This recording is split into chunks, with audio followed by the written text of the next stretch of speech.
You guys may be wondering why I was just exercising in the living room.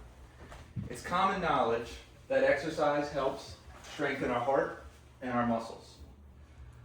But in recent years, there's been new evidence that it can help in other areas. There's a growing mental health crisis in this country, okay? And in recent years, it's garnered more attention. A recent CDC survey that polled people nationwide found that at any given time, 18% of people experience symptoms of anxiety, and 21% of people experience symptoms of depression. This is significant. That's almost 1 in 5 people at any given time experiencing these things. They also found that between the period of 2005 and 2022, there's been a 63% increase in symptoms of anxiety and depression for those between the ages of 18 and 30. That's drastic. That's a huge increase. And this is important in many ways because mental health affects society, it affects us at work, in our relationships, in so many facets of our life. Now, why am I talking about anxiety, depression, and exercise? I'm not a doctor, I'm not a neuroscientist, I'm just a regular dude, but I have firsthand experience with anxiety and depression. I've battled it for many years. I got sick back about 5 or 6 years ago with what we think is long COVID, and it really affected my mental health. And anxiety and depression were a major forefront in my overall non-well-being.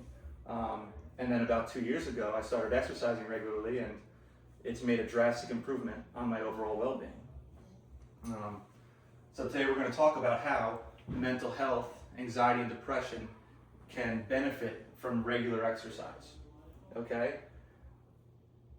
Exercise, depression, anxiety, to some extent most people can relate, right? At some point in your life, most people have experienced either acute anxiety, acute depression, or maybe even chronic depression and anxiety.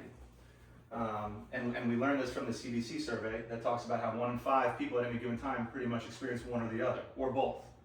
We know the basic benefits of exercise, right? It helps improve blood pressure, can help improve diabetes, heart health, bone strength, all of the above. But newer evidence is showing that it can affect our mood and lessen anxiety, right? The Mayo Clinic talks about how when you're exercising, your brain releases endorphins, which are these feel-good chemicals, right? It's like almost like a natural high. And it makes you feel overall better. It makes your well-being better, makes your self-confidence better. And exercise can in and of itself help you refocus your mind and help stop this negative thought process that can feed our anxiety and depression, so it could take your mind off of it temporarily.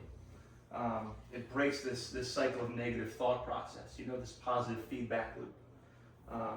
And then exercise in itself, right, it's not something that we want to do. Most people don't want to exercise.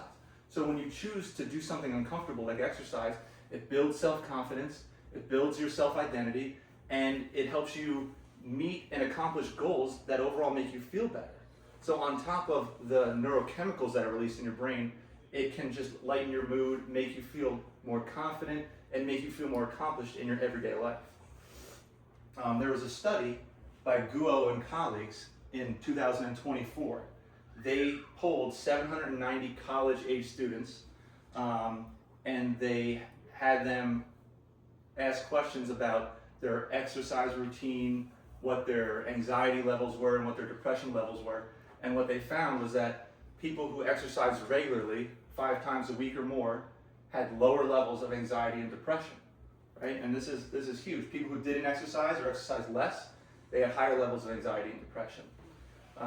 They also found that physical activity predicted an overall positive mental health outlook for these 790 students who exercised regularly. In this study, they also correlated that exercise of people who exercise more than 5 days a week had an increased rate of self-confidence and self-identity, which we kind of talked about earlier. So we know there's a drastic rise in depression and anxiety, right? I'd like to touch on the difference between physical activity and physical exercise. Physical activity is anything leisurely that you can do, gardening, walking around, like basic household things, washing the dishes. That's just physical activity, right? What this study and what we're talking about here is physical exercise. And now, what does physical exercise look like? It can look like a bunch of different things. There's no clear-cut one thing that is better for you than something else. It's really what you like to do, what you have an interest in, and what's going to motivate you to get up and move most days of the week, right? But now, the Human Health and Services Department does recommend that, on average, adults should get about 150 minutes of moderate aerobic exercise a week, or 75 minutes of vigorous aerobic exercise a week. And what that looks like I said, can be different from one person to the next. It can be running, it can be lifting weights, it can be high intensity interval training, right? Whatever feeds you and boosts you to get out and move. I want to preface this. Mental health is a serious thing that's going on in our country right now, and exercise can help. It can help with symptoms of depression, it can help with symptoms of anxiety, but mental health is a serious situation, and you should always seek professional medical advice before trying to take anything into your own hands. And so with that, I'd like to say thank you all for coming. I appreciate it. Have a great day. Before we leave, I'd like to open the room for any questions that anyone might have. Questions? I have a question. Yes. Is there a specific minimum effective dose of exercise, like in terms of intensity or duration, that has been shown to yield the most significant mental health benefits? That's a great question, Kate. So in this study in particular, and in the Mayo Clinic, they don't have a minimum requirement for what can help, lower rates of anxiety and depression or symptoms of anxiety and depression. So I don't want to give you anything specifically because I'd be lying to you, but I will get back to you because that's a great question. Were there any studies that suggested that people who exercise were on less medications for their anxiety and depression? The studies that I looked at didn't bring into effect, or they didn't correlate medications or compare medications to like this study in particular. They didn't account for students who are on medication or not on medication. Yeah. The tough thing about exercise is it's so complex, I think, that when they bring in another added variable, it's hard to, figure out what's working, what's not working, Right. So how can we best support individuals whose mental health conditions create barriers to exercising, like the lack of motivation? How can we best support them? Yes, so they can get started, so then they see the benefits, because that's the hard part, is getting started. I think there's a big social aspect to it, right? Community, people because if you're not exercising and you're depressed and you're anxious, we all know I don't want to do anything. I don't want to move. I have no motivation to do anything. And so I think having others around you, trying to figure out what you do like, and kind of finding it from there. Like if you like to go hiking, right? If you like nature, let's get you out hiking. Let's go hiking with you. Try and bring somebody into your circle of people, bring them into your activities, and help motivate them. Because once, it's like anything in life, once you get moving, it's easier to stay moving, Yeah.